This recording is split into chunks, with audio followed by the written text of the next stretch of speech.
Hello दोस्तों, नमस्कार। स्वागत है आपका गुलशन लाइब्रेरी में।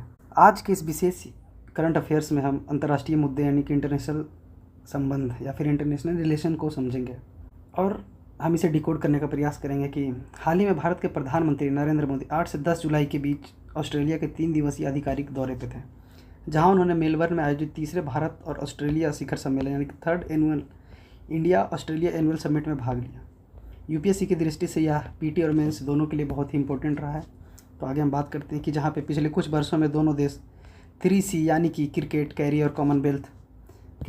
कॉमनवेल्थ के ऊपर बात कर रहे थे, उससे 3Ds पे आगे बढ़ा है, जिसमें कि डिफेंस, डिजिटल और डायस्पोरा अब और क्रिटिकल मिनरल्स तक पहुँच चुका है। आज के इस क्लास में हम इस हुए 18 समझौते को बेहद आसान तरीके से देखेंगे और समझने का प्रयास करेंगे कि उनके भू राजनीतिक निहितार्थ यानी कि जियोपॉलिटिकल प्रशांत यानी कि इंडो पैसिफिक क्षेत्र में इसके महत्व और व्यापक चीज़ को देखेंगे। साथ स्टार्ट कर देखेंगे कि क्या इससे आएगा। तो चलिए स्टार्ट करते हैं और देखते हैं कि क्या ही रहा। सबसे पहला हम बात करें तो जैसे कि भारत ने असैन्य परमाणु सहयोग और यूरेनियम आपूर्ति के इस यात्रा में ब्रेक रहा है और ऐतिहासिक न्यूक्लियर पैक्ट भी हुआ है। ऑस्ट्रेलिया के पास दुनिया का लगभग 28% यूरेनियम भंडार है। इस समझौते के तहत ऑस्ट्रेलिया भारत को शांतिपूर्ण और स्वच्छ ऊर्जा उद्देश्य के लिए दीर्घकालिक यूरेनियम आपूर्ति करेगा। शांतिपूर्ण मतलब कि बिजली निर्माण करेगा, ना कि किसी पे अटैक वगैरह वो करेगा, इसलिए शांतिपूर्ण कहा जाता है। और यह भारत के पंचमृत लक्ष्य यानी कि 2070 के नेट जीरो कार्बन एमिशन तक में मदद मिलेगा। साथ में ऊर्जा सुरक्षा यानी कि एनर्जी सिक्योरिटी के लिए भी यह गेम चेंजर साबित होगा। आगे हम बात करें तो जिसमें कि रक्षा के क्षेत्र में भी बहुत आगे बढ़ा है भारत और ऑस्ट्रेलिया का रिलेशन। आगे हम देखें तो दोनों देश ने अपने रक्षा संबंधों को एक नया आयाम देते हुए 2009 के सुरक्षा ढांचे को अपडेट किया है।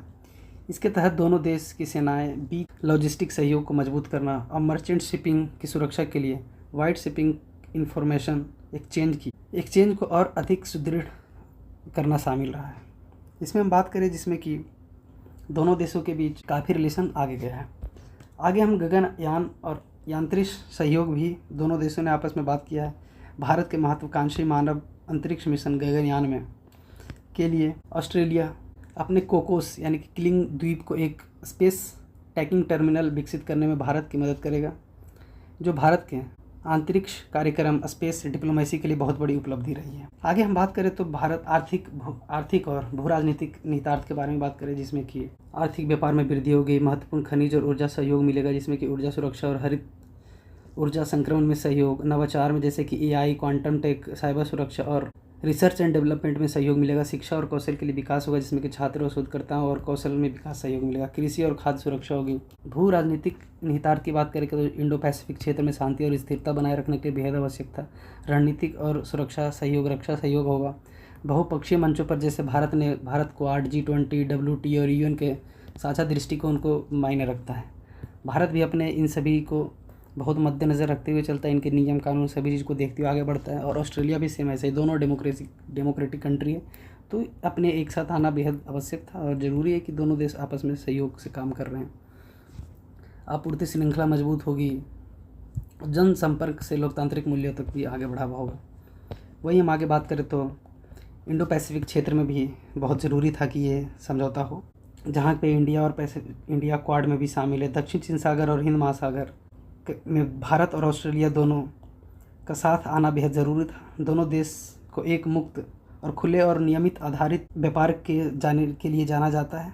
साथ में बात करें तो free, open and rule based order को चलाने के लिए बहुत इंपॉर्टेंट है कि इस क्षेत्र को अच्छे से सही किया जाए, पूरे इस एरिया को, इंडो पैसिफिक क्षेत्र को। आगे क्रिटिकल मिनरल्स के लिए भी बेहद आवश्यक था कि भारत और ऑस्ट्रेलिया के बीच संबंध को अच्छा तरीके से चलाया जा सके, जिसमें भविष्य की तकनीकी जैसे कि इलेक्ट्रॉनिक वाहन EVs, भारत ने अपना EVs में बहुत ज़्यादा इन्वेस्ट कर रहा है। साथ में सेमीकंडक्टर के लिए लिथियम और कोबाल्ट जैसे क्रिटिकल मिनरल्स की बहुत आवश्यकता है। ऑस्ट्रेलिया इन खनिजों का बड़ा उत्पादक देश रहा है और इसीलिए बेहद ज़रूरी था कि ऑस्ट्रेलिया भारत के साथ ऐसे संबंध आगे बढ़े और चीज़ों को आगे बढ़ता चले। इस यात्रा के दौरान दोनों देश ने आपूर्ति श्रृंखला सप्लाई चेन को मजबूत बनाने का काम किया है। आगे हम बात करें तो CECA व्यापक आर्थिक सहयोग समझौता के तहत सप्लाई चेन रिलायंसेस के तहत भारत और ऑस्ट्रेलिया के बीच संबंध आगे ही बढ़ा है। दोनों प्रधानमंत्री आर्थिक संबंध गति देने के लिए प्रस्तावित हैं और वार्ता जल्द से जल्द अंतिम रूप तक पहुंच ही जाएगी। द्विपक्षीय आने वाले समय $50 बिलियन को पार कर सकता है इस भारत और ऑस्ट्रेलिया के बीच के व्यापार।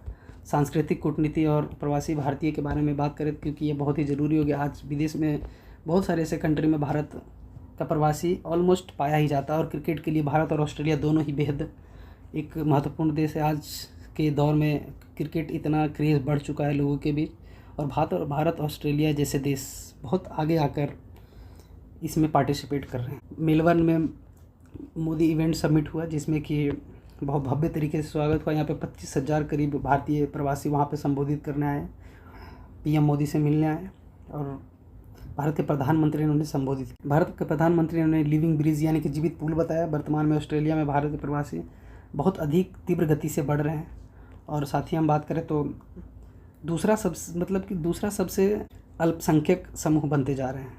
साथ में वहाँ के नीति निर्माणों में भी भारत के लोगों का हाथ बहुत आगे रहा है। आगे हम कूटनीति की बात करें, जिसमें कि सांस्कृतिक में तमिलनाडु के 3 वैसे मूर्ति हैं जो कि पौराणिक काल से ही संबंधित था, जिसमें कि नंदी का पाषाण मूर्ति, भद्रकाली के धातु और त्रिशूल का कार्तिकेय की पाषाण मूर्ति था, जो कि ऑस्ट्रेलिया ने भारत को सौंपने के लिए तैयार हो गया है पूर्ण तरीके से, दोनों के ऊपर हस्ताक्षर हो गए। आगे हम क्रिकेट की बात करें तो जिसमें कि ऑस्ट्रेलिया, जैसे कि इंडिया में IPL होता है, उसी तरीके से ऑस्ट्रेलिया में BBL होता है, और इस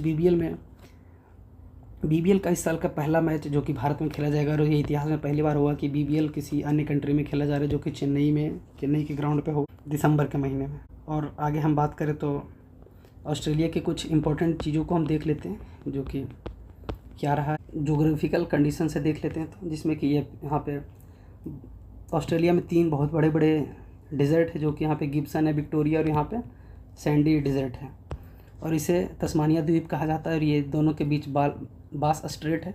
और इस तरफ कोरल द्वीप ग्रेट डिवाइडिंग रेंज के साथ लगा हुआ है। यहाँ पे कोरल रीफ का बहुत बड़ा किनारा एक तरीके से बन गया है। आपने क्रिकेट में जब देखे होंगे तो यहाँ पे ब्रिस्बेन है, पर्थ हो गया, सिडनी हो गया।